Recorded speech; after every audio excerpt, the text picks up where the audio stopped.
So in today's video, I'm going to talk about the basics of how to fight with an axe. I had someone ask me recently for me to do an overview of axe fighting video, so I thought I'd do that. There are other axe training videos on my page if you want to go look through some of the Pell work videos, some of the training videos, but we're going to start with the fundamentals and kind of go through what do you need to train at home if you want to be an armored combat axe fighter.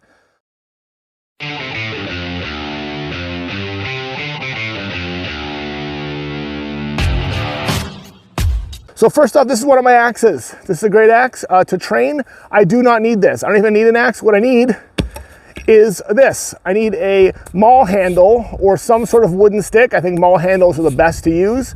I would recommend getting a full wood one without the plastic. This is what they had at my hardware store when I needed a new one. I will eventually break this and have to rebuy it. But if you get a full wooden one, they last a lot longer, pretty much indefinitely. So you need that. You need a maul handle, a training weapon. You'll find that most of our fighting, we will use training swords called wasters, wooden swords. We use training axes. We don't use our real weapons for most of our training. I will do steel sessions where I train with my real weapons, but 90% of it's this. Why is that? It helps wear and tear on your shoulder joints. It helps you focus on your stance, your alignment, your swing, and you're not so focused on that heavy weapon. I will use the heavier weapon, the full axe, when I'm working on edge alignment specifically, or trying to build up maybe some strength, but most of it's with this. So this is what you really need. You need a handle. You also need a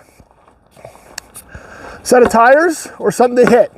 I think tires are the best thing that we use for axe strikes. You can use a Pell for sword work, but this is the best idea. This is the layout I like. The 3 tire stance, you can stack them. There's a bunch of ways to make a Pell.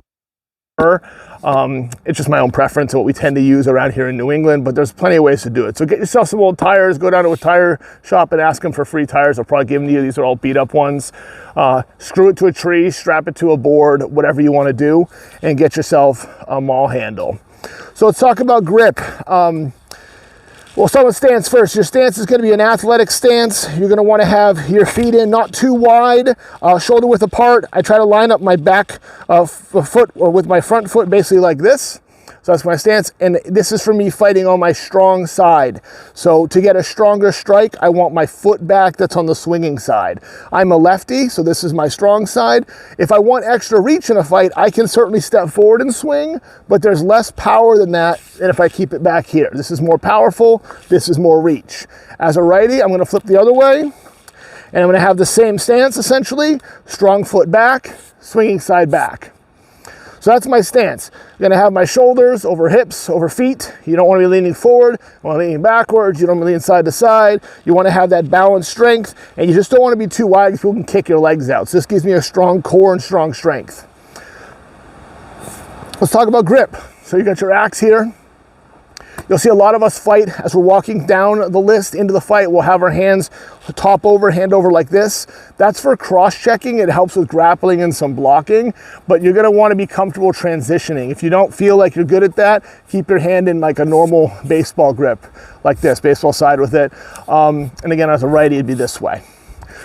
So I will start a lot of fights like this, and I might come in and check somebody, but I go to swing, I switch my hand.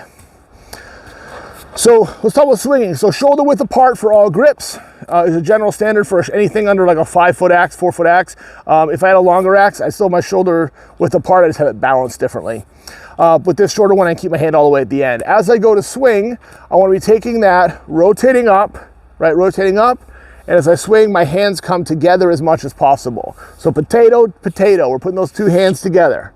This is where my power comes, is in that slide, and comes in my hip and shoulder rotation. I'm not swinging with my arms. This is exhausting. I'm swinging with a full hip rotation as I come in. Just like I want to chop down a tree, it's the same exact motion. Talk about transitioning from one side to the other. So if I'm fighting lefty right now, which I'm doing, and I want to fight righty, I can switch my feet.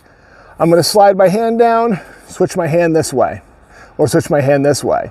I'm never gonna toss the axe, I'm never gonna lose control of it. So when I come down, I'm gonna rotate, right? Come down, I can rotate either way. And when you're doing that, so you can actually literally practice this and just practice your comfort with moving it from one side to the other, from switching your feet, getting into different stances. So I'll just show you a little on the Pel. So you get your Pel here, tire Pel. You got your weapon. I've got my grip, a cart, got a good stance. As I rotate up, my hands come back together as I come down and strike. And that power comes from my hip rotation. Resetting. As I pull the axe back, I don't want to rip it out. I'm going to tangle someone up if I do that. I'll hook their armor. I want to basically roll it out and bring it back. If I do it on my strong side, so or my right side, which is my weak side, but I'm still fighting onside with it. So an onside strike basically means I'm swinging with the same side, the strong side of my stance and my grip. So now I'm fighting as a righty. It's an onside strike. Same thing. I'm going to come through here and rotate this way. You generally want to throw onside strikes when possible. So switch your grip to throw to different sides. When you can, you're gonna generate more power that way. You can certainly, if I'm fighting someone and I hit him here and he starts to block, I can rotate and throw onside, offsides like this. There is less power in that and less control. So if my buddy were holding this person here on this side, and I start blasting them, and let's say they flip around and that right side's now available, I wanna switch my stance as I can, if possible. So I suggest that you start being as ambidextrous as possible with this weapon. Learn your strong side in your left hand, learn your strong side in your right hand. Once you've mastered that, then start working on sides. So for me, my onside from my left side is not too bad. I feel pretty comfortable with this. Once I switch to righty and I have to go over here, I actually find that strike a little harder for me. So it's something I have to keep practicing. However, most of the time, so I'm fighting lefty, I'm strong side this way, and I'm gonna go offside here if I have to. That's you need to practice your own Pel work at home. It just takes lots of time, like any fundamental skill. Train yourself, practice, work on your stance, film yourself and evaluate how you're doing. Feel free to ask questions in the comments below. Find me on Facebook if you wanna learn more. I'm Chuck Goodwin, Woodchuck Knight. Thanks for watching.